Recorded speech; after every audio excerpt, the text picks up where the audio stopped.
nosotros nos basamos en la evidencia científica. Y de eso se trata esta presentación. Entonces, desde las explicaciones sobrenaturales hasta las de la naturaleza científico-racional. Y es cierto, cuando uno revisa las civilizaciones pre-incas e incas, el concepto de enfermedad mental no está tan bien tratado, excepto por un historiador Cobos, que justamente toca el tema de las enfermedades mentales, ¿no? Y señala estos conceptos mágicos religiosos y que tenían que ver eventualmente con, ¿no?, conductas erróneas, ¿no? Y entonces entraban en conflicto con las divinidades. De esa manera, había, para poder mejorar esto, ¿no?, se describe como una especie de confesión, ¿no? Y bueno, luego, ¿no?, una especie de acompañamiento. Y básicamente describe la melancolía. Claro, la depresión, que sigue siendo, ¿no?, la más prevalente de todas las enfermedades mentales. Ahora, desde la perspectiva del profesor Pedro Weiss, que a través de su desarrollo paleopatológico, don Pedro Weiss, yo he tenido la fortuna de conocerlo y de incorporarlo. Él es uno de mis maestros y formadores tempranamente.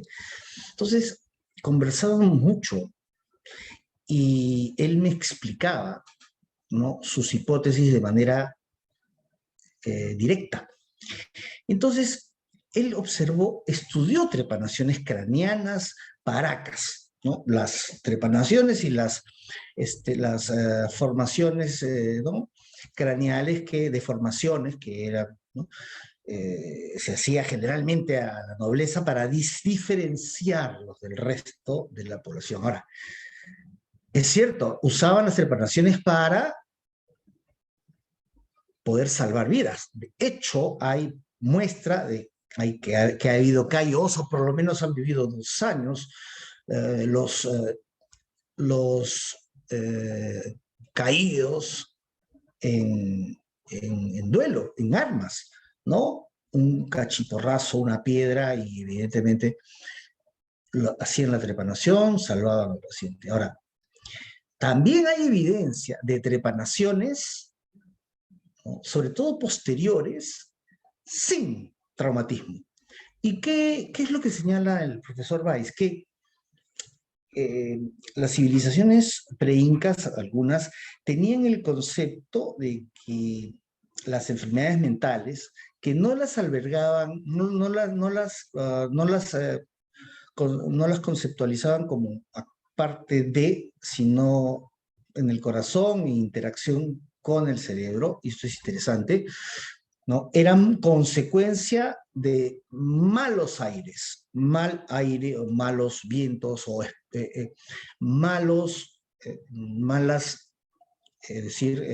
unas malas influencias que tenían que ver con aspectos mágicos religiosos, que entraban por los ojos, y por lo tanto a muchos miembros de la nobleza, desde niños, se les hacía, ¿no?, trepanaciones bligmáticas. ¿Para qué? Para que salga. Si entraba por acá, también, ¿no?, por la fontanela, entonces salía por acá. Y si era mayor, entraba por ¿no?, la zona ocular y salía por acá.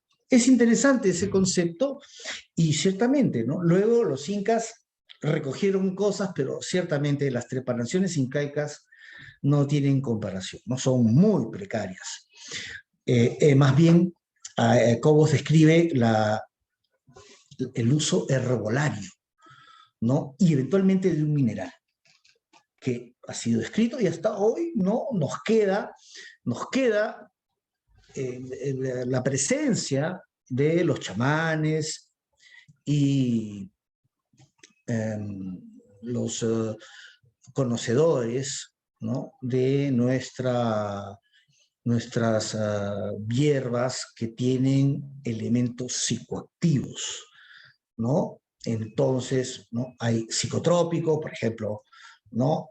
La psilocibina, que está en ayahuasca, ¿no? Manejan, tiene que ser un conocedor, porque de otro modo hay un riesgo, ¿no? Entonces, lamentablemente, uno de los problemas que tienen los maestros ayahuasqueros es que hay falsos ayahuasqueros, ¿no? Con un fin básicamente crematístico y fuera de la ética, ¿no? Entran y se dicen, y el problema es que eso, ¿no?, desvirtúa, ¿no?, el buen uso de esta planta. Muy bien, entonces, desde explicaciones sobrenaturales hasta las de naturaleza científico-racional. Se presentan a lo largo de la historia 5 episodios representativos de abuso o persecución contra personas con enfermedades mentales o trastornos mentales. Y esto es bien interesante. Cada uno respondiendo a modelos conceptuales diferentes. Llámese, primero, la casa de brujas. Históricamente está descrita ¿no?, la captura de mujeres que eventualmente realizaban determinados rituales, ¿no? Básicamente por rumor, ¿no? No necesariamente por evidencias. Y no había ninguna discusión si se trataba, pues, ¿no?, de los inquisidores y los gente de autoridad, pues, no, esas personas, ¿no?, a la hoguera. Tenemos muchos casos que han sido documentados. Luego, la, el encierro, el tratamiento, entre comillas, de los pacientes con enfermedades psiquiátricas mentales no existía, obviamente, en nada que pudiera ayudarlos de alguna manera. Tanto así, vean que hasta el siglo antepasado no nos llamaban psiquiatras, ¿no? Nos llamaban alienistas, porque consideraban a los pacientes psiquiátricos como alienados. Entonces, son totalmente términos despectivos y, en consecuencia, ya estigmatizantes para la historia de esta ciencia, que luego se consolida a inicios del 1900 con el padre Emil Kraepelin, el padre de la psiquiatría. Luego, entonces, se encerraban a los pacientes porque hacían mucho ruido, sus conductas eran totalmente estereotipadas, y claro, señalaban, pues, que eran un peligro. Evidentemente, esto generaba más daño. Eran también encadenados, ¿ah? También eran encadenados en lugares, ¿no?, para alienados, ¿no? Allá los ponían y prácticamente eran abandonados y eran, ¿no?, encadenados, sino puestos en pequeñas jaulas. Y también, ¿no?, como claro, a alguien le mete un baldazo o una cantidad de agua fría, bueno, va a distraer, ¿no?, sus conductas y eventualmente sus síntomas hacia el dolor que produce un baldazo de agua fría, los chorros. Luego, la degeneración. Esto, claro, porque si uno encierra a alguien, que es un poco lo que nos está pasando, claro, no es que nos estemos degenerando, pero una de las cosas que se está describiendo es son déficits cognitivos, de orientación, porque claro, estamos casi, sobre todo los adultos mayores, en un encierro domiciliario. Y esto está afectando seriamente la salud mental de los adultos mayores, que se entiende, eran y serán los más vulnerables, porque todavía no se sabe cómo el virus se ha ensañado con esta población. Entonces, ¿no? Sí, más aún cuando los adultos mayores son dependientes, ¿no? Entonces, es una cosa ni siquiera opinar, ¿no? Por un lado se entiende, pero por otro hay cuestionamientos, porque dentro de este proceso de pandemia hay momentos en donde uno tiene que poner en la balanza. Sí, hay que tomar ciertos riesgos. Por ejemplo, con los niños y adolescentes del colegio o que querían salir al parque a desarrollar, estaban encerrados a desarrollar habilidades sociales, ¿no? Saber que, no, ahí está el amigo, el vecino, jugar. Entonces, cuando unos padres me decían, ¿qué hacemos, no? Mira, vamos a poner en la balanza. Se está cayendo a pedazos tu hijo, ¿no? Tiene 9 años. Mira, hay que arriesgar. No había vacuna. ¿No? Su mascarilla, su plástico acá y déjalo que se mueva. Vamos, hay un parque cerca, ¿no? Saquen a la mascota, lo que sea, pero que corra, juega tú un poco de, ¿no? Muévete con él, un poco de ejercicios, balón, lo que a él le guste. Será un riesgo, sí, pero el daño mental, psicológico y psiquiátrico, ese se cronifica. Y ese le va a quitar calidad de vida a largo plazo. Entonces, ¿me entienden? Además, los niños y adolescentes pueden tener la enfermedad y no se mueren. Prácticamente no se mueren, salvo los que tienen pues una carga de comorbilidades, pero prácticamente no se mueven. Además, no son un peligro para los adultos porque se ha demostrado que tienen una carga viral muy baja. Por lo tanto, no son un riesgo mayor, cosa que mucha gente pues no se ha difundido esto. Entonces, el tema era volver al colegio. Vean, muchos niños y adolescentes destrozados porque ni siquiera les hemos dado tiempo para adecuarse a un sistema virtual. Eso ha sido así. Y encima, algunos colegios ultra exigentes, sin tener la empatía para eventualmente iniciar el proceso de entrenamiento acerca de la virtualidad, porque el concepto de híbrido ha venido para quedarse. No hubo eso de frente, ¿no? Ellos tendrán mucho manejo de tecnología, sabrán mucho acerca de comunicaciones virtuales. Sin embargo, otra cosa es la enseñanza-aprendizaje. Muchos niños que no se han adaptado, simplemente no están, y encima lo jalan, ¿no?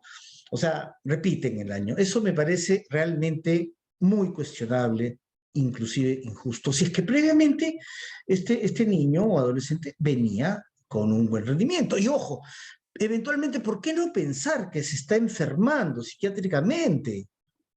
Y entonces, un indicador de enfermedad es la disminución del rendimiento académico de un año al otro o en medio del año, ¿no? Ah, sí, eso también sucede con nuestros alumnos universitarios. Lo primero que dice, oye, ¿qué te pasa? No, estás flojo. No, está haciendo un cuadro depresivo. No hay ni siquiera, ¿no?, la concepción, y ojo, estamos hablando de nuestras universidades, ¿no?, de que este muchacho, esta muchacha puede estar teniendo un problema psiquiátrico y no es que esté vagando ni dedicada al ocio. No puede, no puede. Los déficits cognitivos de una depresión impiden el avance académico al ritmo que eventualmente se está exigiendo. Entonces, de alguna manera estamos fomentando, ¿no? Estamos fomentando estamos manteniendo una actitud estigmatizante y discriminadora porque no pensamos que puede estar con una enfermedad psiquiátrica. No, sino, no, está perdiendo el tiempo, se dedica a la vagancia. Cuidado. Luego, la eugenesia, ¿no?, de muchas dictaduras, en la época nazi, Stalin, que simplemente si venían pues con alguna malformación o retardo mental o déficit intelectual, alguna trisomía, simplemente se desaparecía, ¿no? Porque así, de una manera absolutamente deshumanizada, eran considerados pues de cuarta categoría. Para adelante iba a ser un gasto. Entonces, adiós. La lobotomía es un capítulo lamentable de la historia de la neuropsiquiatría, porque fue un neurólogo quien empezó, ¿no? A hacer, dijo, bueno, ¿qué tal?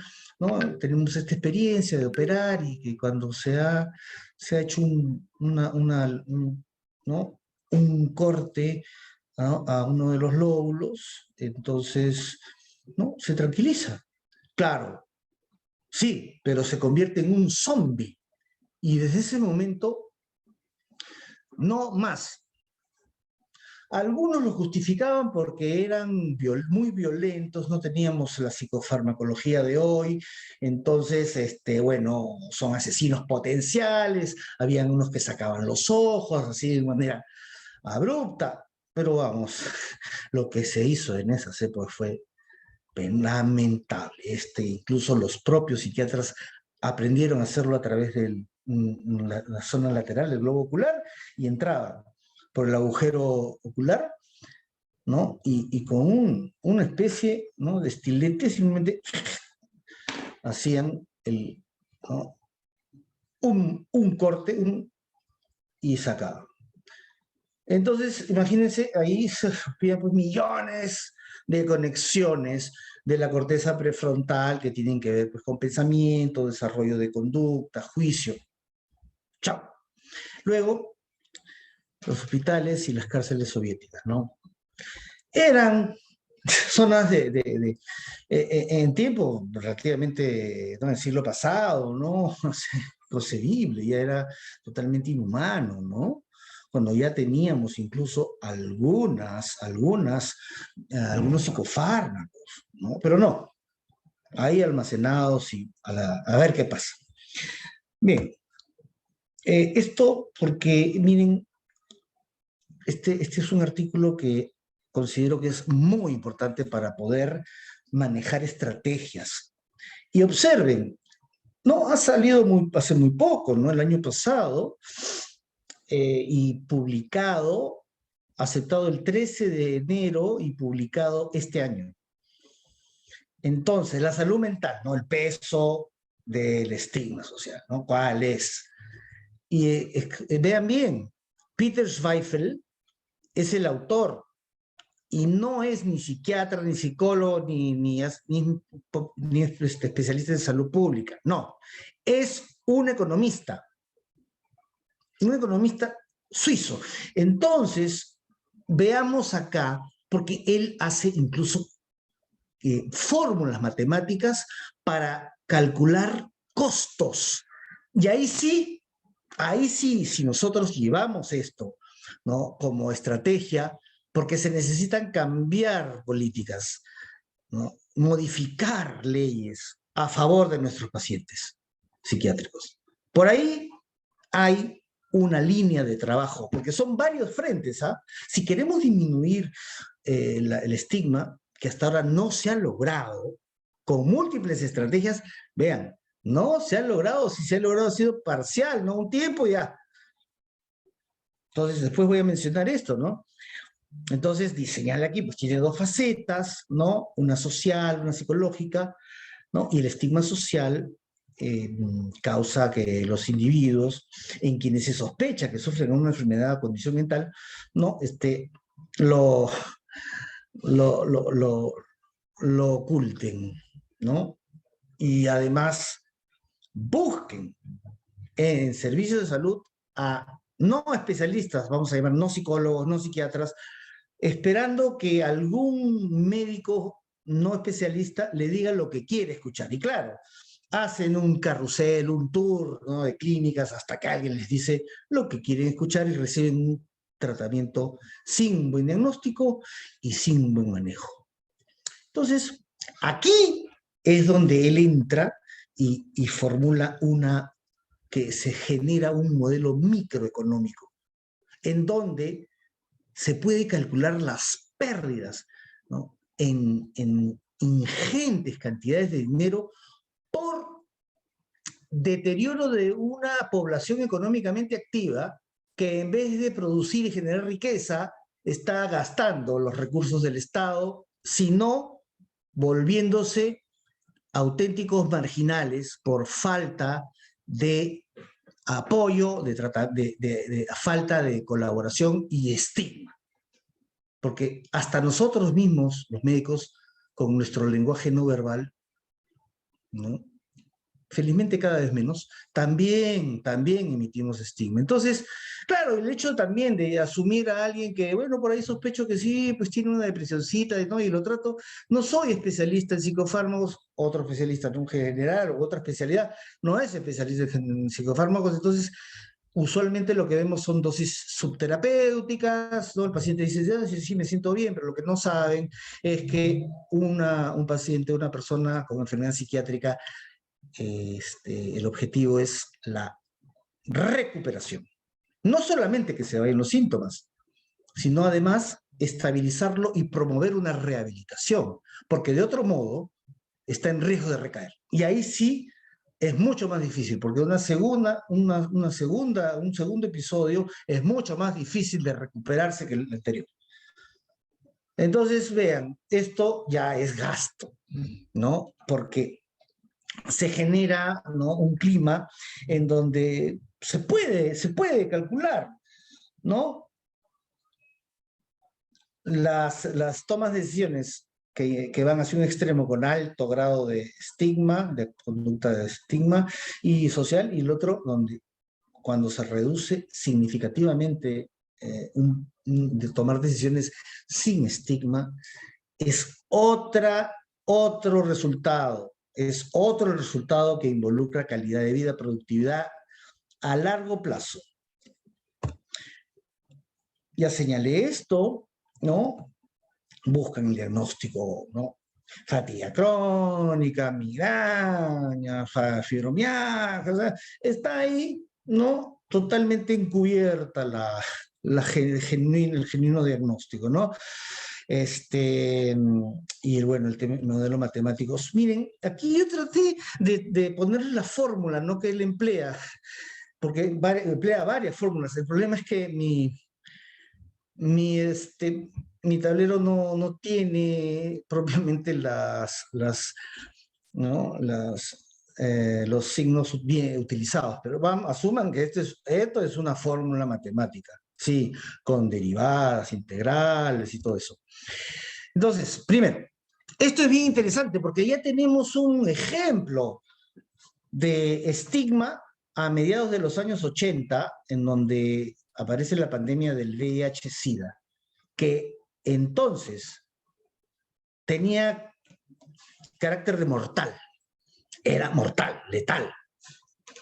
Incluso se generó tal discriminación que decían, es la enfermedad rosa. Por Dios, ¿no? Es cierto, pues perturbó la sexualidad de muchos jóvenes de esa época, entre comillas, porque había que usar preservativo.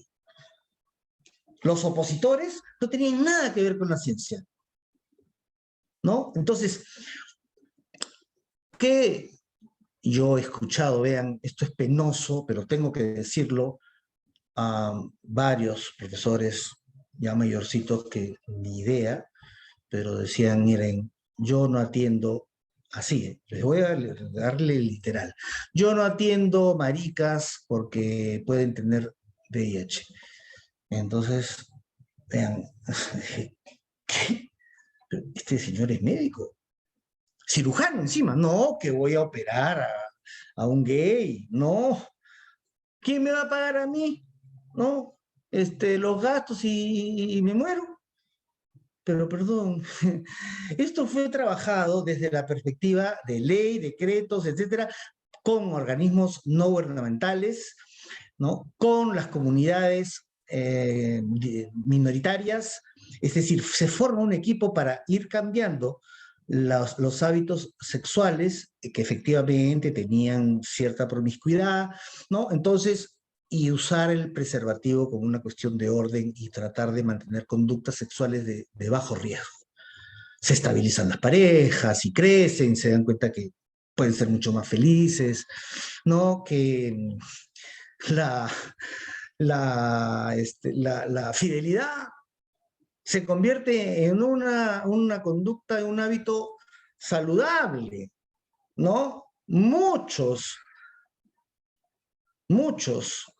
esposos infieles así tenían sus disparadas y obviamente, ¿no? El machismo también, ¿no?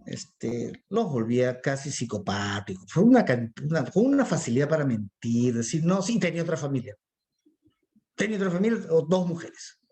Es decir, esto obviamente de alguna manera, ¿no? Se pudo cambiar, ¿no? Ahora, se pudo cambiar ese estigma y creo que debemos usarlo como ejemplo para poder, ¿no? Aplicar ciertas estrategias que también, ¿no? que podrían funcionar en el caso del estigma de enfermedades psiquiátricas, ¿no? Entonces, por ejemplo, que vienen ustedes, los estudios de investigación señalan que 9 de cada 10 personas sufren el estigma por tener una enfermedad mental en el Reino Unido. Uno podría decir, sí, el Reino Unido tiene un sistema de salud, ¿no? Muy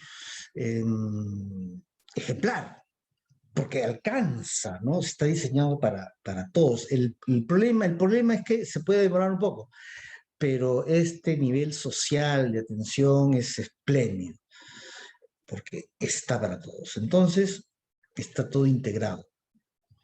Prácticamente hay muy pocas clínicas, pero bueno, ahora están apareciendo, pero muy pocas, entonces y hay que ver de integración. Sin embargo, siendo además un país de primer mundo, este problema del estigma lo han tenido. Y de hecho que en el Reino Unido han hecho múltiples campañas con poco éxito. Australia también, Estados Unidos también. Inversión de mucho dinero y poca eficacia. Entonces, ¿qué es lo que sucede cuando uno fuerza un diagnóstico no psiquiátrico, ¿no? Que es lo que la persona quiere escuchar, ¿no? No quiere, pues no acepta que tenga una enfermedad psiquiátrica. No, pues, no, eso no. Yo puedo tener hipertensión, puedo tener diabetes, pero ¿qué? Voy a tener yo una depresión, ¿no? Eso es para débiles, ¿no? El pon de tu parte es lo peor que podemos decirle a una persona que sufre de una enfermedad psiquiátrica. Es lo peor que podemos decir. Porque no hay pon de tu parte, no se puede. No, oye, qué sucio que eres, qué sucia, no te bañas. No puede, no puede. Eso nos involucra a nosotros, tenemos que educar. Mucha gente tiene que a veces caer en la depresión para decir, oye, ¿no? Y el hermano está, o la hermana con depresión, ¿no? Felizmente vence. Las mujeres suelen ser mucho más, en esto, mucho más diferenciadas, eso está demostrado. Entonces acuden, ¿no? Con humildad y por lo tanto son más beneficiadas de atención psiquiátrica porque el estigma la tienen clara. Entonces, no, el hombre no, porque no, es Superman, pues no, es todopoderoso, el machismo, y no sabe, además empieza a perturbar y a maltratar psicológicamente a, a una mujer que puede ser su hermana, que puede ser su mamá, que puede ser su pareja, etcétera, su hija.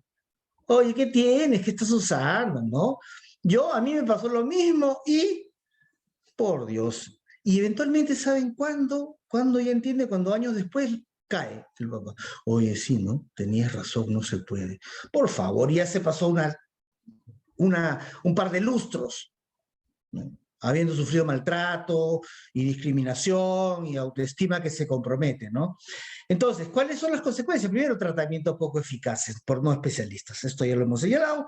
Segundo, diagnósticos tardíos, cuando se sabe que un diagnóstico precoz mejora el pronóstico, baja los costos de tratamiento y brinda mayor calidad de vida para que siga produciendo a nivel laboral. Además, si es joven, olvídense. Esto, por lo tanto, merece que sea evaluado por un especialista, psicólogo, psiquiatra.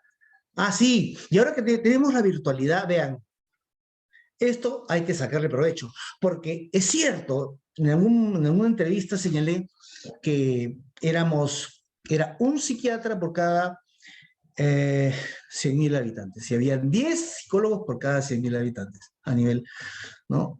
Mundial. Entonces, estamos hablando, el Perú, no, obviamente, ¿no? Yo señalé que había pues entre 400 y 500, y bueno, el cálculo, según el ministerio, había 800 a 900, pero vean, igual sigue siendo pobre, ¿no? Igual sigue siendo escaso, pero bueno, tenemos que hacer estrategias. Somos muy pocos psiquiatras, somos pocos psicólogos.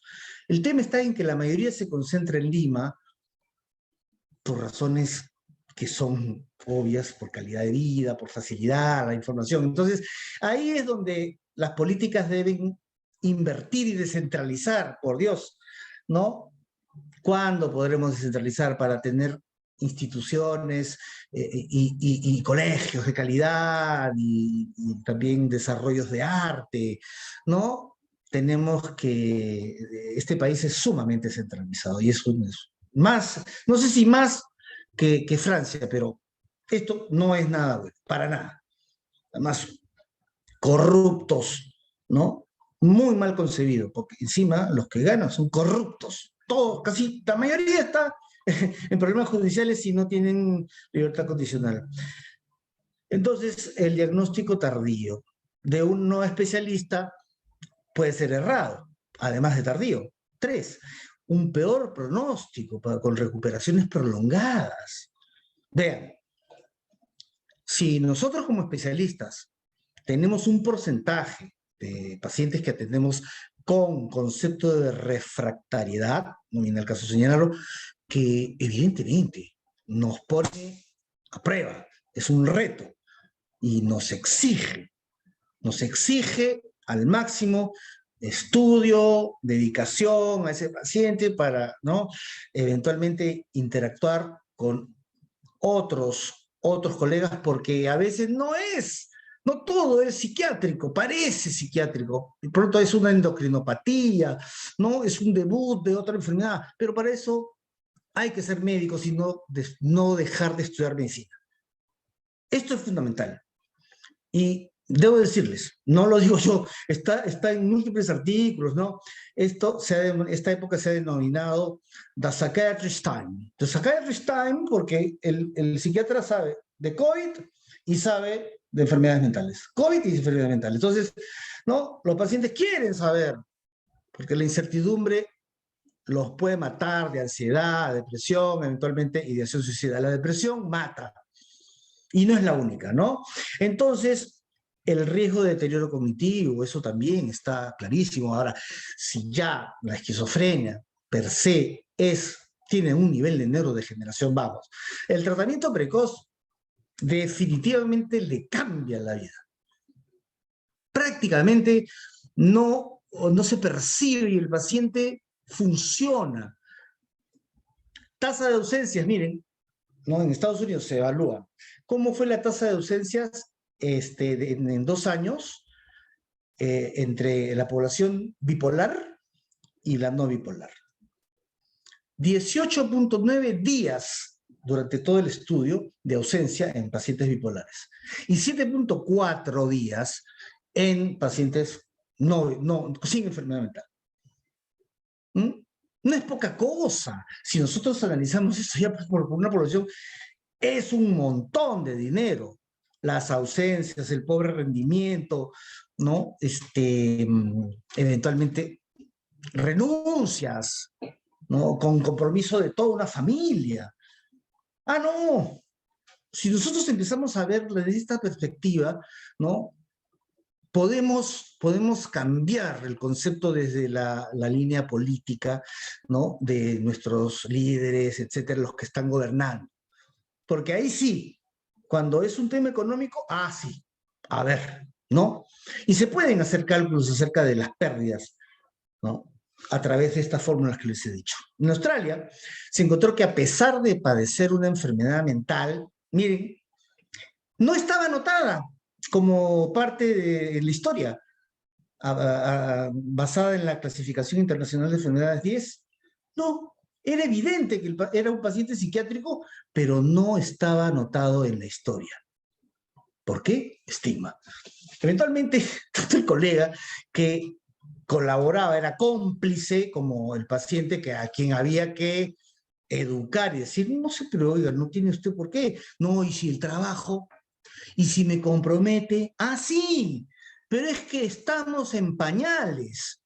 O sea, una persona que ha tenido una depresión, 2 depresiones o es bipolar, ya está crucificado para conseguir un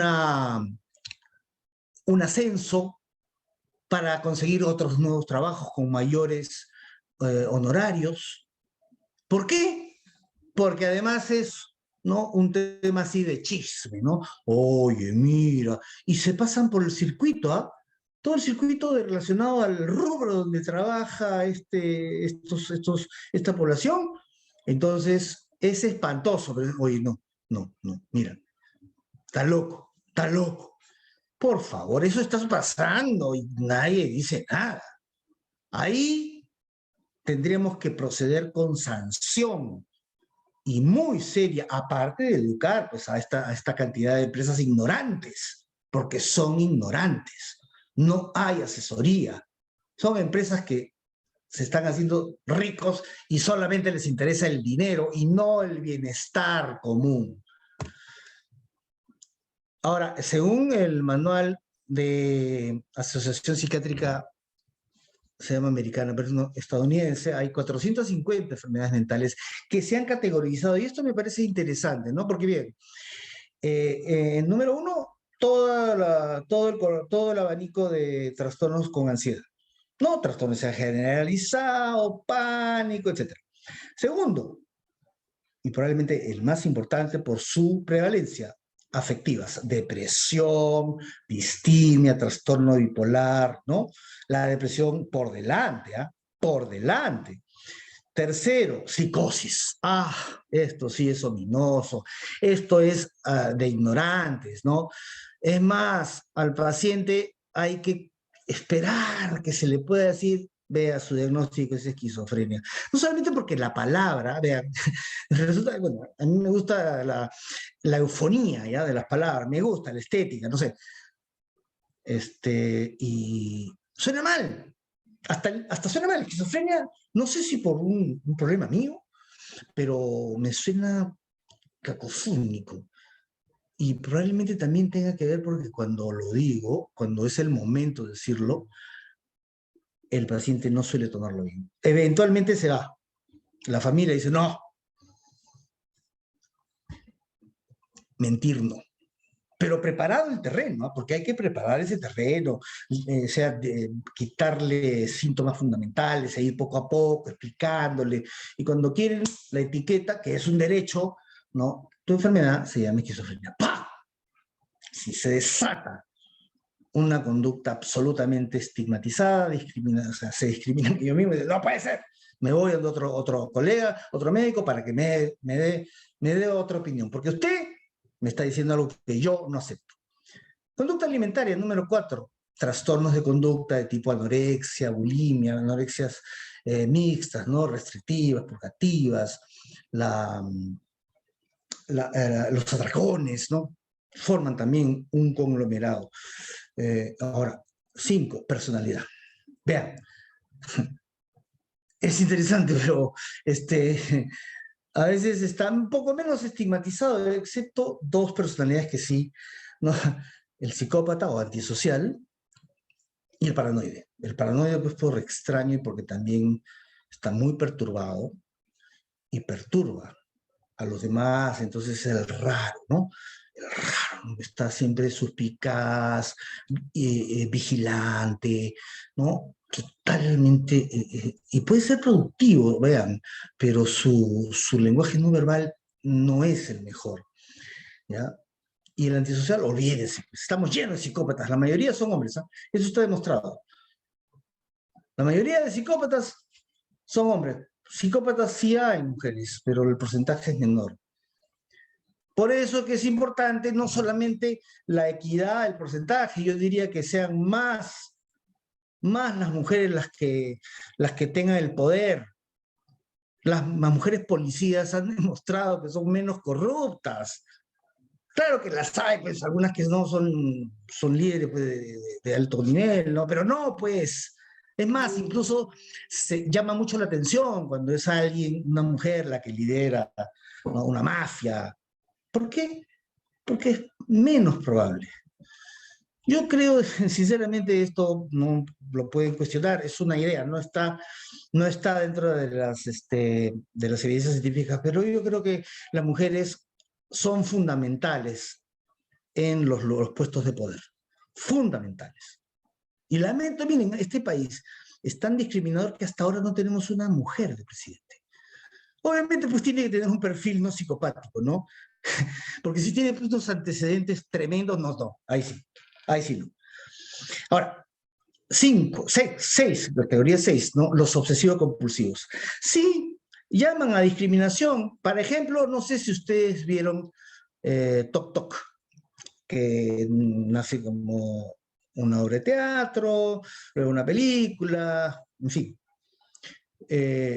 Con todas las variedades más o menos de trastornos obsesivo-compulsivos, ¿no? De Gilles de la Tourette, el trastorno obsesivo con ideas puramente sexuales, ¿no? Obsesiones sexuales, sin compulsiones, que no es de buen pronóstico. Entonces, el simétrico, y todos ahí estaban porque el especialista, el psiquiatra especialista, lo era en obsesivos compulsivos y sucedáneos, ¿no? Resulta que el médico tenía Gilles de la Tourette y era el que estaba más comprometido y el que tiene una intervención más bien terapéutica, pero justamente, ¿no?, diseñada para que, siendo el paciente, interviniera y ayudara al grupo que estaba esperando, por supuesto que nunca llegó, ya estaba dentro. Y 7, el estrés postraumático. Hoy mucho más presente que en otras épocas, porque vean, estamos simbólicamente esto se comporta como una guerra contra un virus del cual ya estamos conociendo un poco. Es un hito en la historia de la ciencia haber encontrado una vacuna en tan corto tiempo. Eso es histórico, ¿no? Y tenemos que señalar que cuando se quiere, se puede, ¿no? Pero tiene que ser infeccioso para poder, porque, vean, ustedes se han dado cuenta que los medios son copados por información basura, etcétera, pero básicamente por temas el COVID infeccioso, el COVID físico. ¿Y quién habla de la salud mental y de las enfermedades psiquiátricas generadas? Porque son muchas, vean, nosotros hemos estudiado esto, ya, no solamente en el equipo de investigación al que pertenezco, sino también en el grupo liderado por el doctor Javier Saavedra, que hace una investigación de impacto COVID en la salud mental, y que ha ganado hace poco el premio Hipólito Unanue. No, enhorabuena, pues que hay un reconocimiento. En realidad, yo les digo, si yo soy coautor ahí, nunca uno espera ganar eso, porque no es relevante en la vida, ¿no? Pero bueno, no viene mal, no viene mal. Vino y Javier nos informa y ¡ups!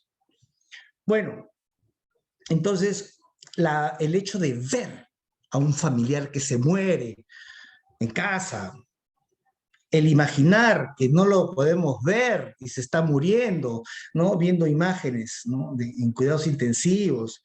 Es decir, esto genera unos trastornos tipo estrés postraumático, ¿no? Que se estudió, se definió en la guerra, la Segunda Guerra y por ahí Vietnam, no, pero esto ya estaba estudiado hace muchos años en Europa, ¿no?, como reacción psíquica normal.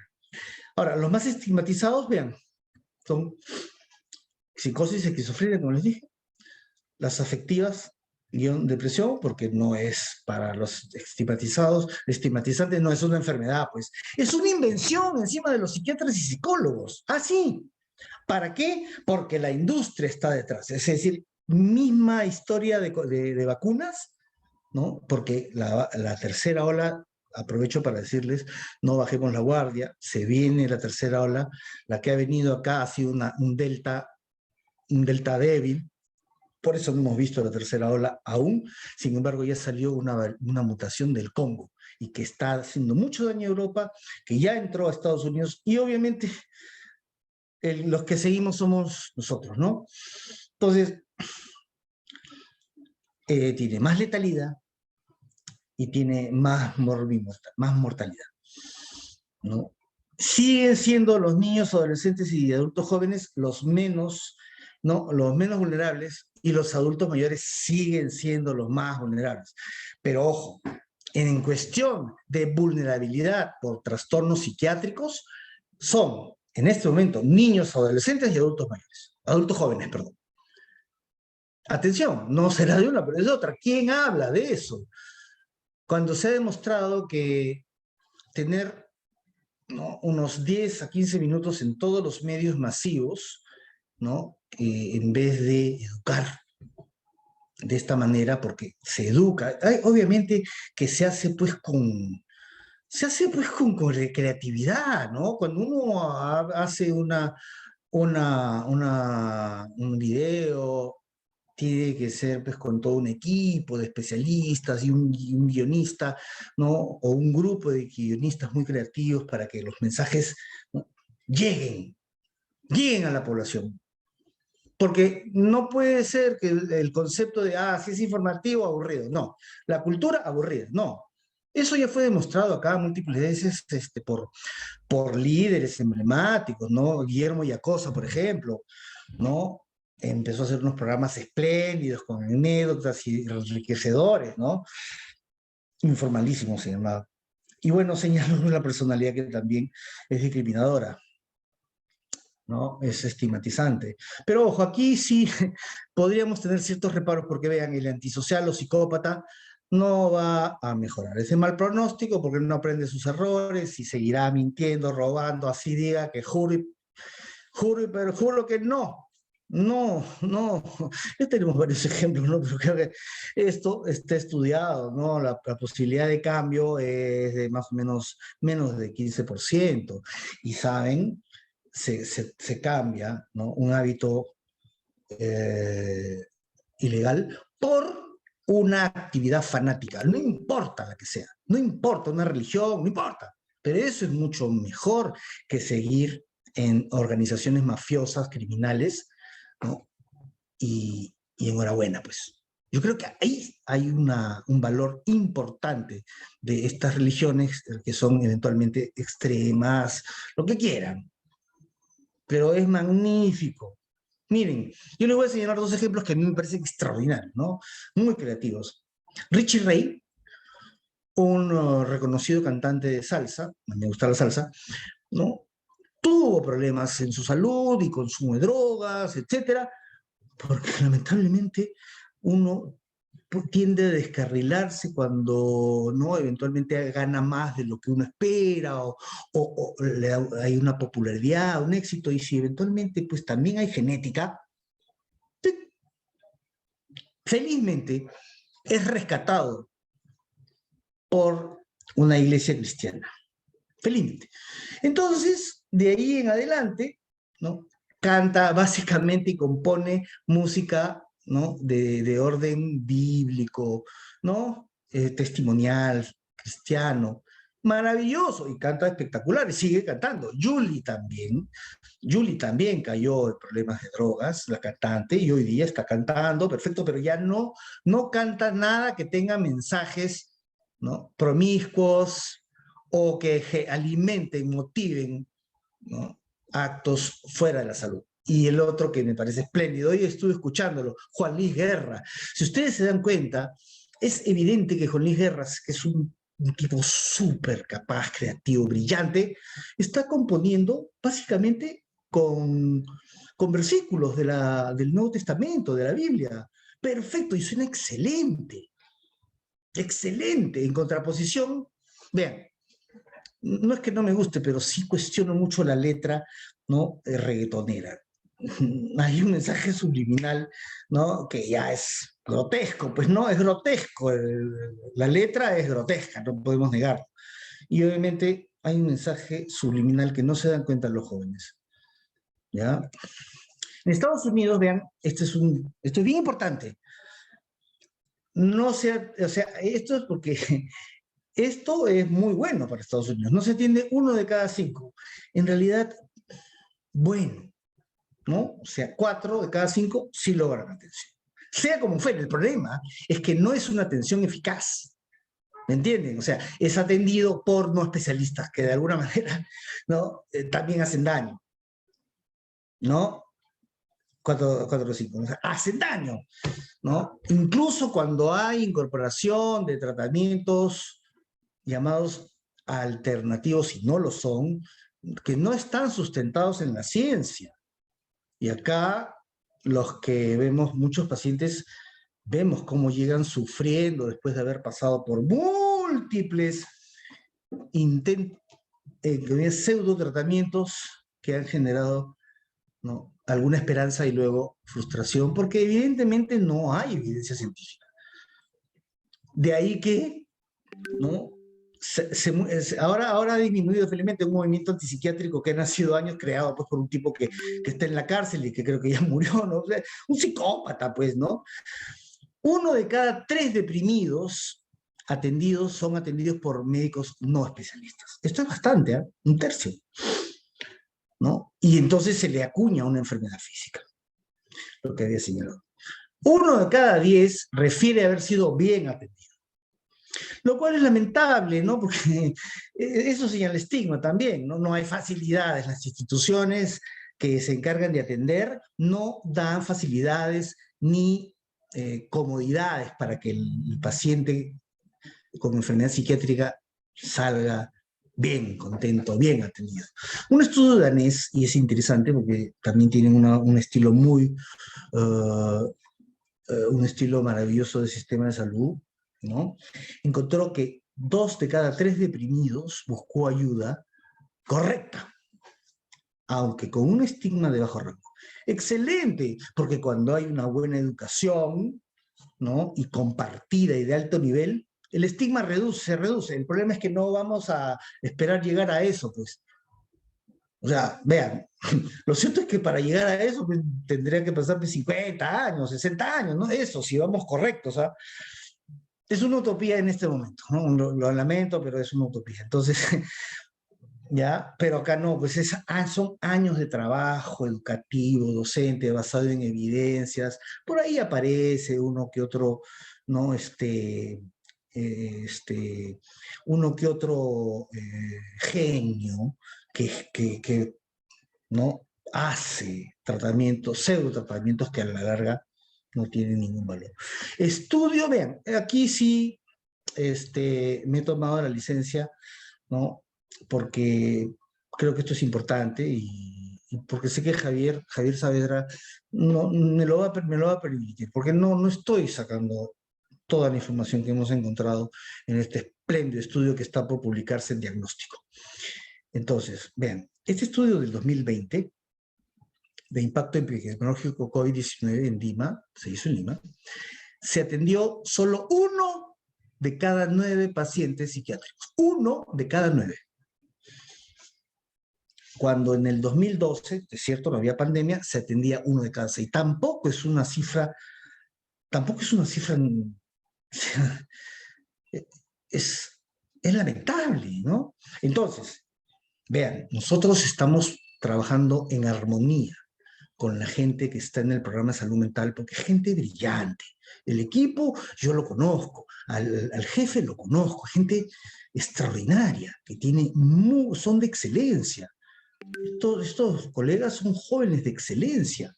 Entonces ellos tienen un objetivo muy claro que yo, en lo personal, apoyo. El problema es que en pandemia, vean, ¿cuántos problemas no tendrán pues de presupuesto? Vean, el gobierno ha aumentado 2 o 3% el presupuesto en salud para este año. Pero ¿a dónde va a ir ese aumento? Al COVID infeccioso, lo cual no me parece mal, pero no así, pues, no tanto, no se lo va a jalar todo. Aquí yo puedo discrepar, he discrepado con varios colegas que me siguen diciendo, no, pues, pero lo más importante es, ¿no?, salvar la vida. No, no soy de esa opinión porque, y la calidad de vida de gente que ya está dañada, y hay gente dañada, y niños que ya están dañados. Me hicieron una pregunta muy interesante en un foro del Instituto del Futuro, ¿no?, que fue creado por un publicista, ¿no?, Carlos Anderson. Y entonces tuvieron la gentileza de invitarme. Yo realmente me sentía privilegiado, pues, gente de primera, ¿no? Yo no sé qué hacía ahí, pero bueno. Entonces el moderador, José Moquillaza, un tipo espléndido, un brillante, me hizo esta pregunta. ¿Qué nos espera de estos muchachos que han llevado educación virtual? ¿Qué crees que nos espere? Y entonces, vean, no me demoré mucho, pero nos espera una generación o dos de adultos jóvenes que no van a dar la talla a la hora que queramos dar un paso adelante, estemos donde estemos. No va a dar la talla, ya está dañado, ya se dañó. Ellos han perdido un año educativo. Ni qué decir de nuestras poblaciones más vulnerables, donde ni siquiera llega el internet, ni siquiera hay más de un celular. Pero por favor, y he señalado eso. Entonces, se atendió uno de cada nueve, a diferencia de los mismos uno de cada seis, que tampoco pues, es nada agradable. Ahora, la categorización en niños y adolescentes, ¿no?, es importante. El grupo A, déficit de atención, hiperactividad y todo lo relativo. El grupo B, conducta, ¿no? Pues, ¿no? Temas de conducta oposicionista, desafiante, cosas pasivo-agresivas, etc. ¿No? Ciertas conductas que son transgresoras, ¿no? Y evidentemente anuncian algo, nada bueno que se venga después en la vida adulta. Depresión. Sí, los niños también se deprimen. Obviamente no tienen la psicopatología pues, del adulto, no se puede comparar, ellos se deprimen en su estilo, pero se deprimen. Muchos se están deprimiendo. El riesgo de suicidio entre la población de 18 y 24 ha aumentado, tanto que la OMS viene hace varios años, y no sé si son 5 o 6, ¿no?, poniéndolo como prioridad a nivel mundial. El suicidio es un enemigo. Díganme, ¿tendría o no algo de razón al decir, se nos viene? Ya se nos está viniendo, ya se nos está viniendo. Ya estamos viendo intentos de suicidio, ni qué decir de lo que ven. Así haya disminuido por la vacunación, ¿no?, el nivel de ansiedad y afectación, pero no. Hay niños y adolescentes que ya están tomados. Si no, otros que han tenido, son vulnerables por haber tenido un cuadro de ansiedad o depresión previo y que se ha demostrado que son los primeros que recaen. Luego, los grupos de ansiedad, ¿no? Se subestima el impacto negativo futuro. Y ahí también es un punto a tocar para cambios a nivel legal. ¿Qué va a pasar con esta generación? Por eso les mencionaba, ¿no? Lo más probable, y espero equivocarme, es que esta generación no dé la talla. No dé la talla. Salvo, obviamente, los grupos, ¿no?, socioeconómicos que vamos, tienen las posibilidades adquisitivas para, ¿no?, continuar, pero la mayoría no, porque hemos pasado a incrementar en 30% de extrema pobreza. ¿Ah? Eso no es poca cosa, estamos hablando de alimentación, ¿no?, desinformación, ignorancia, asociarse pues a la economía social, asociarse más a actos ilegales, ¿no? Ya adolescentes estamos viendo que están involucrados y esto seguirá, ¿no? El abuso de drogas, aunque aquí en este estudio, interesante, no se encontró un incremento del uso de drogas. Cuando en otros países se señala un incremento del uso de drogas. Aquí en este estudio no. y que me perdone, Javier, pero ya no voy a decir mucho, ¿no? Las estrategias empleadas que en varias campañas sí han dado algo de ayuda, ¿no? Primero, convencer a la persona, es decir, al paciente psiquiátrico, de que su salud está por encima de cualquier estigma. Así. Porque yo puedo decir, sí, como les dije, no, yo soy diabético y me voy donde el endocrino, o soy hipertenso, voy al cardiólogo, pero no puedo decir, yo soy un depresivo, soy un bipolar, me voy a ver a mi psiquiatra. Ah, no, no, pues, esa es otra cosa. Es otra cosa. Vean, estigma puro. Luego una consejería intensiva al personal de salud, porque ellos tienen que captar también y obviamente tener las formas, la información y las formas para llevarlo a buen recaudo, es decir, al especialista adecuado. Vean, este Programa Nacional de Salud Mental, en ese sentido la tiene clara, no quiero pasarme por alto esto, pero están fortaleciendo las redes. Me parece excelente.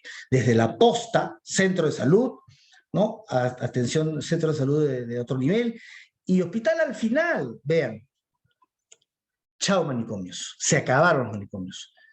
Era un espanto tener que ver ahí a pacientes institucionalizados sin poder desarrollar nada, ¿no?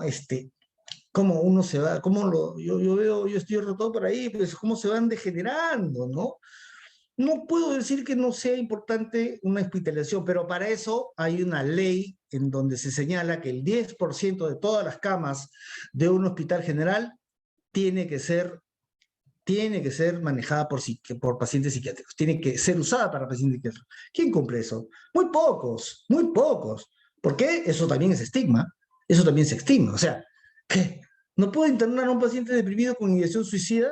No puedo porque no me dan las camas. Además, no, si es ideación suicida se puede tirar y tener problemas. Se puede tirar, pero para eso hay psicofármacos. Para eso podemos entrenar personal, auxiliar, enfermeros, enfermeras.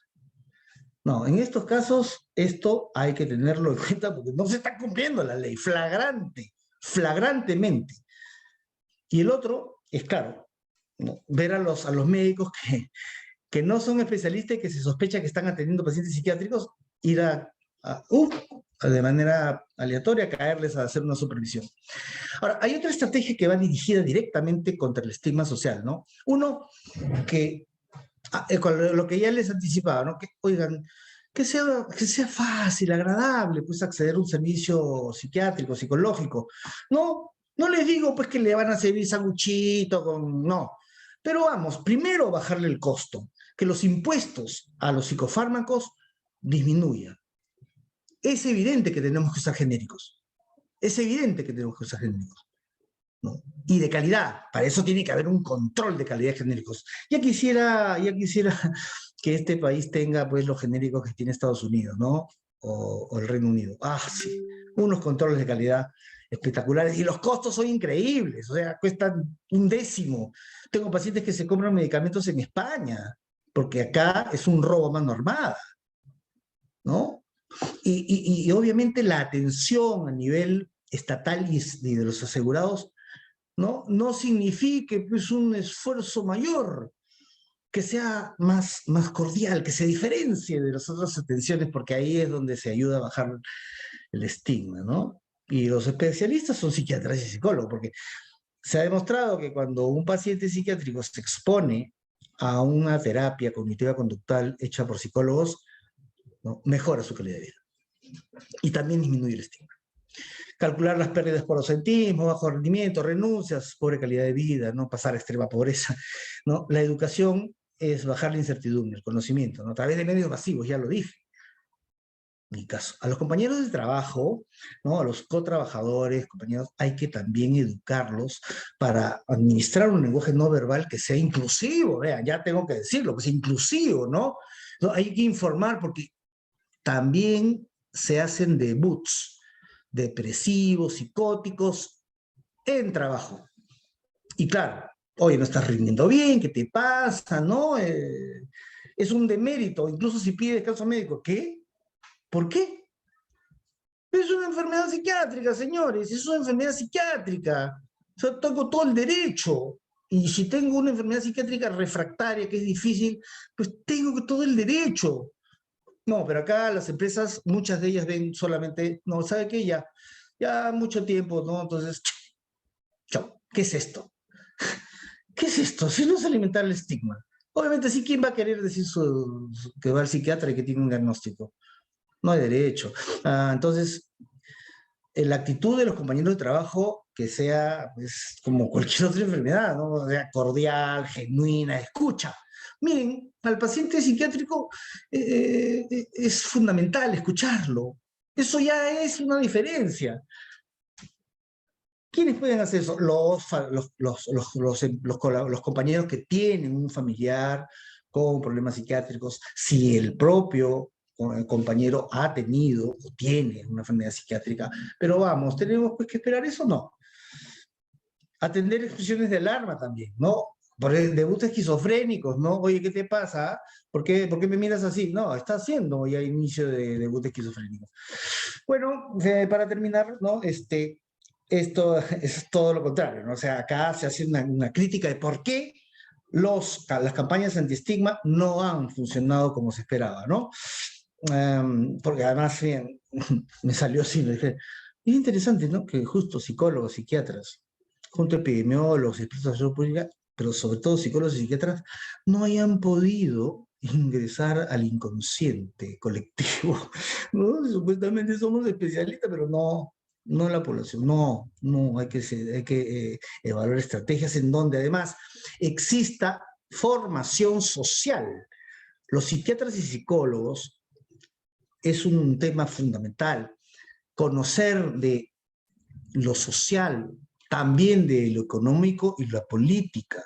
Ah, sí, porque si no, ¿cómo desarrollamos al interior? ¿Cómo puedo agarrar una jefatura y en mi propio grupo, ¿no? En mi propio microclima, hacer los cambios políticos, económicos y sociales? Tengo que tener ese conocimiento. 3 agendas. Una, agenda de servicios que facilite el acceso, lo he dicho, a máxima cercanía al paciente, postas. Lo que más se acerca al paciente, ¿no? Y eventualmente búsqueda activa, o sea, ir casa por casa, eventualmente sí.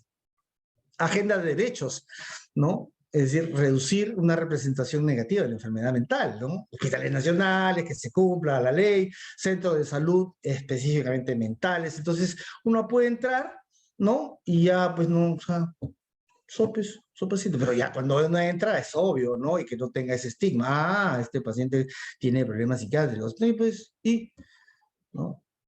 Agenda de autovalimiento. Esto tiene que ver mucho con la autoestima, la calidad de vida, ¿no? Un orgullo, eventualmente, miren, hasta orgullo de asumir con resiliencia, con valor una enfermedad mental, que no es poca cosa, y menos con estigma. Pero acá se tiene que formar una serie de herramientas, ¿no? Personales y sociales para poder lidiar con este estigma. Ah, sí, tremendo esfuerzo. Y obviamente tratamiento psicofarmacológico tiene que estar además, ¿no? Involucrado como algo normal. Así como hay antihipertensivos, entonces también hay antiarrítmicos, hay antibióticos, bueno, también hay antidepresivos. Eso, tratarlo así con normalidad. Y por otro lado, la importancia de la genética. Sí, cada vez se están llenando más las evidencias científicas acerca de una transmisión genética. ¿Por qué? Pues, ¿por qué no? Si es un disturbio neuroquímico. Es un disturbio neuroquímico, como cualquier otra enfermedad. Esto es importante para manejo ya y disminución del estigma. Bien, con esto he terminado. Discúlpenme si me he extendido un poco. Espero que haya sido de utilidad. Y lo que más espero, porque yo aprendo mucho, es de la interacción, de las preguntas, cuestionamientos. Discrepe, por favor. Me gusta cuando se discrepa, cuando no, cuando es un reto, ¿no? La pregunta. Muchas gracias, doctora. Muchísimas gracias, doctor. Excelente la ponencia y realmente nos está abriendo el camino como para que desde la universidad nosotros formemos a nuestros estudiantes de ciencias de la salud en trabajar, en ir en contra del estigma, ¿no? Y una pregunta que estoy leyendo alguna por aquí dice que por qué también existe un estigma hacia los psicofármacos, que cuando las personas reciben una receta de un psiquiatra, por ejemplo, y lo comentan con su familia, con un amigo, y le dice, no, deja eso, te vas a volver drogadicto, ¿no? Así Entonces, es. también existe un estigma ahí. Incuestionablemente, porque obviamente si he sido mal manejado a alguien, ¿no? Asocia, no, pero esto ha sido, no, esto es una, genera dependencia, daña el cerebro. Obviamente, pues eso es producto de un mal manejo que no es especializado. Ahora, es como algo así como el cannabis, ¿no? El cannabidiol, el cannabis, que hay fabricación artesanal, ya hay muertes por intoxicación por metales pesados porque no sabemos, no tienen registro sanitario y muchas veces son herbicidas o abonos que no han pasado y son más bien tóxicos y generan pues ¿no? En la planta que va a ser luego incorporada al aceite, ¿no? O sea, tampoco sabemos la calidad del aceite. Entonces, no, sí, además es normal. No, no es normal, no es un producto de libre uso, es un medicamento, ¿no? Pero acá nos tomamos una libertad que ya está trayendo problemas, ya está trayendo problemas, ¿no? Entonces, ahí viene, no, oye, no tomes eso, mira, yo con unas gotas ahí, ¿no? De mi canal, ¿no? No sabes cuánto he mejorado, perdónenme, pero ¿dónde está la evidencia científica? Yo les digo, estoy formándome activamente en el uso del cannabis porque me parece una excelente alternativa, ¿no? Al último nivel. Después de todo, porque aún faltan estudios científicos y de hecho es uno de los retos que probablemente hagamos en algún momento el equipo de investigación, ¿no?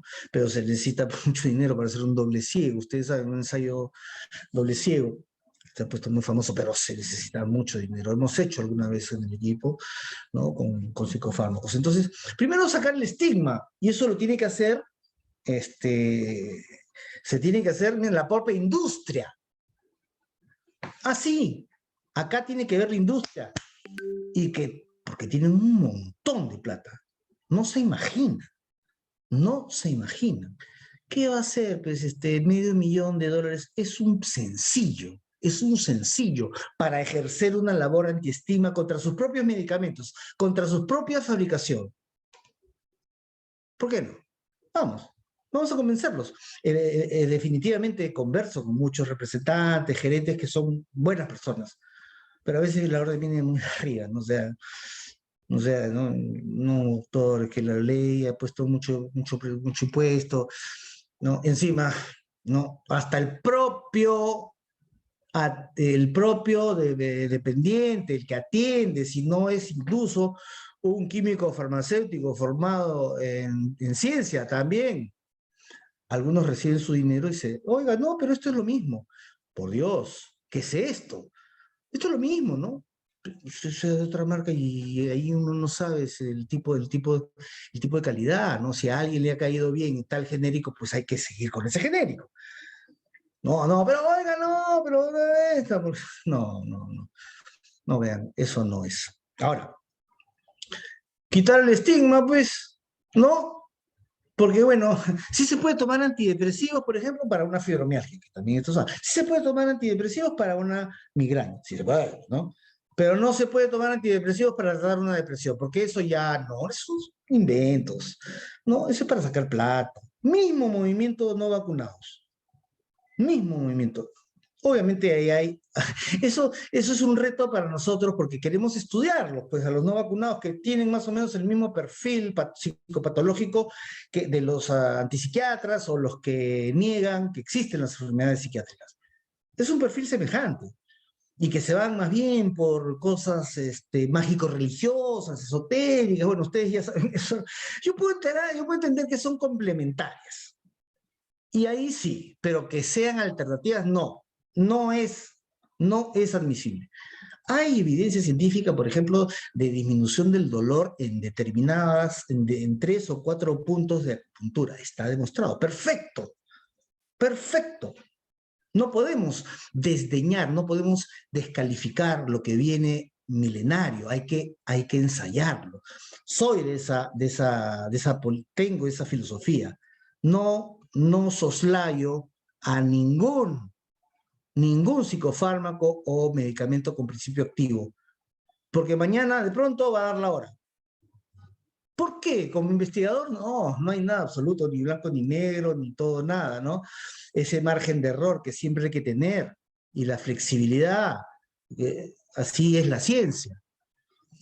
Entonces, no, psicofármaco tiene que abrirse también del estigma. Eso es lo que podría decir. Sí, doctor. Bueno, aquí hay otra pregunta que dice, con su ponencia me he fortalecido, muchas gracias, doctor. Y aquí Benny Valega dice, muchas gracias, Ever, por tan interesante e importante información. Eres un médico que ama su profesión, que Dios te bendiga. Y bueno, hay una señorita que pienso que sea, bueno, es una asistente en realidad, dice, doctor, estoy al borde de la locura. De hecho, he salido sola de varias depresiones. Bueno, a ver, primero, gracias por estos comentarios generosos, ¿no? Gente muy querida por mí. Ahora, no sé si es una broma o no, pero sí te voy a responder con seriedad, ¿ya? Deben de saber que justamente los que generan estigma son este tipo de comentarios, ¿no? Porque hay un 25% aproximadamente de cuadros depresivos que se autolimitan. Es decir, está demostrado, pues, que salen sin tratamiento. Pero por ese 25%, y hay un 75% que se va así, no vamos a asumir que todas las depresiones se estabilizan solas. No, eso no es ciencia. Eso no es humano. Eso no es tener humanidad ni empatía. Eso es ir con estigma en contra del bienestar de una persona que está sufriendo. Eso es falta de empatía. Yo creo que tenemos que educar a personas así, hay que incorporarlas, ¿no? Educarlas con afecto, claro. Hay que compartir el conocimiento, pero de una manera generosa y genuina, con humildad.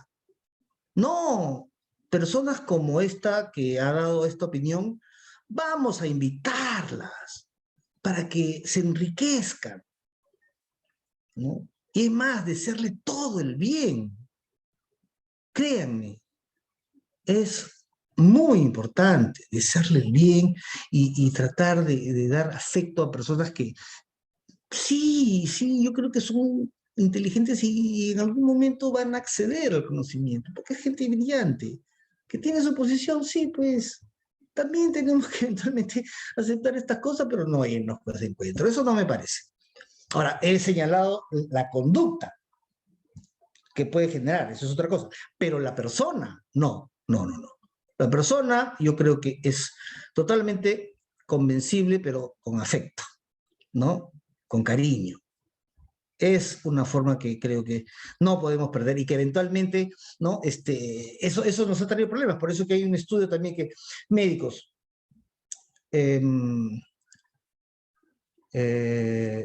aumento o disminución del estigma. Nosotros también somos responsables, pues. Hay mucho narcisismo entre médicos, así, ¿no? Claro, jala, porque eventualmente tenemos la vida y la muerte, ¿no?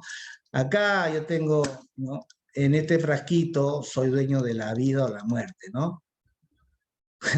Entonces, oiga, usted no es Dios, usted se equivoca, usted tiene que ser un ejemplo de humildad.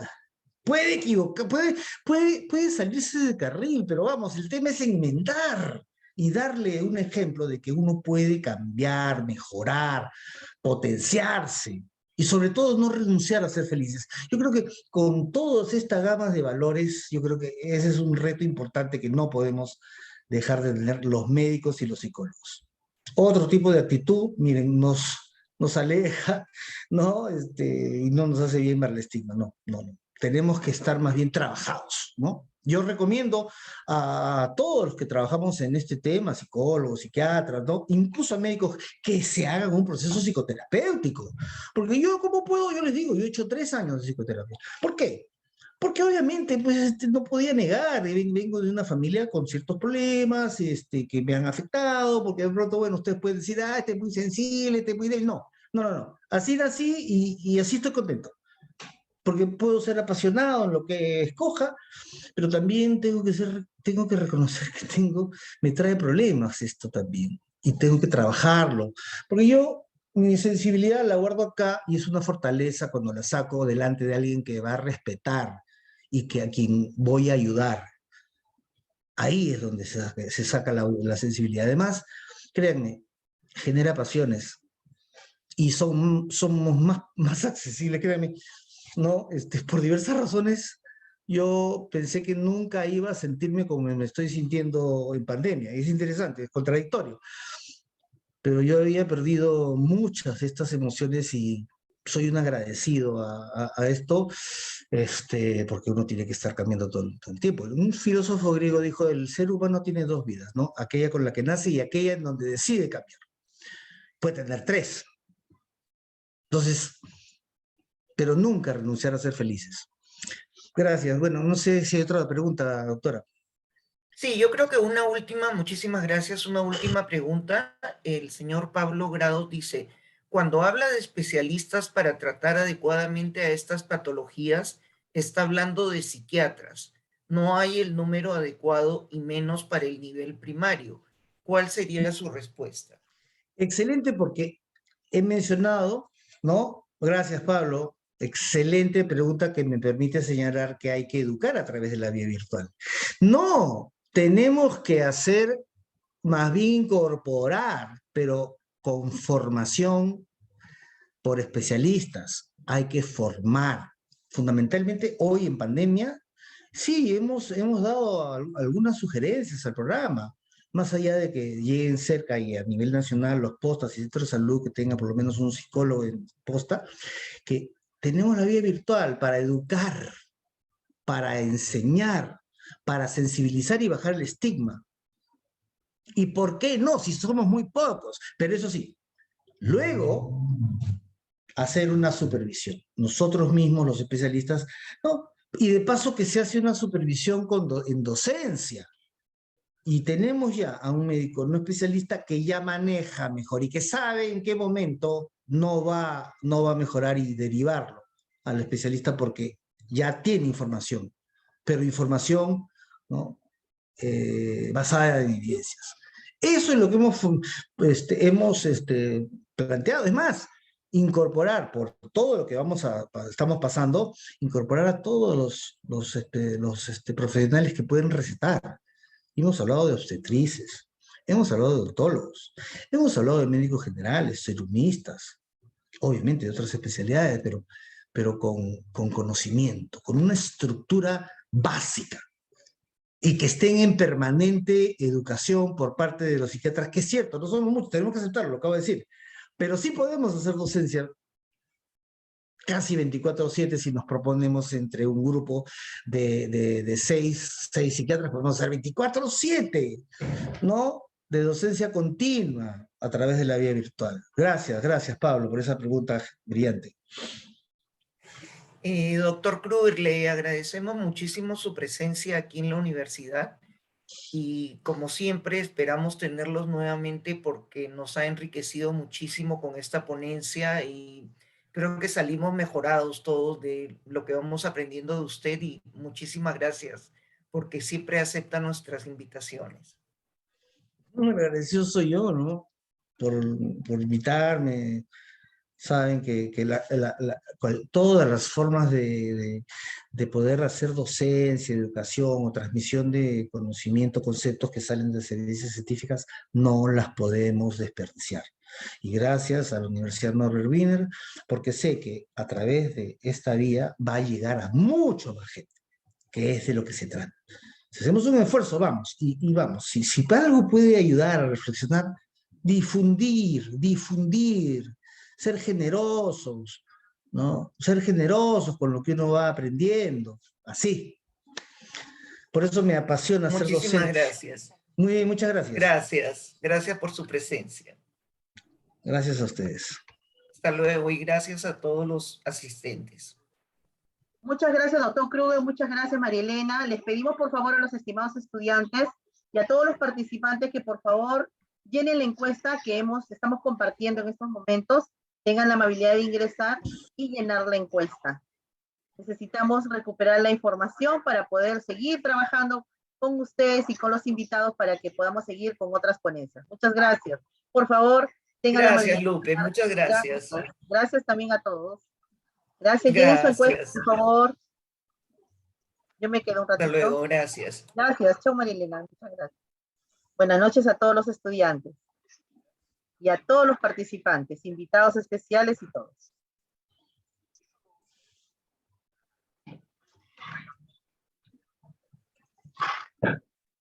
Los formatos o los tipos.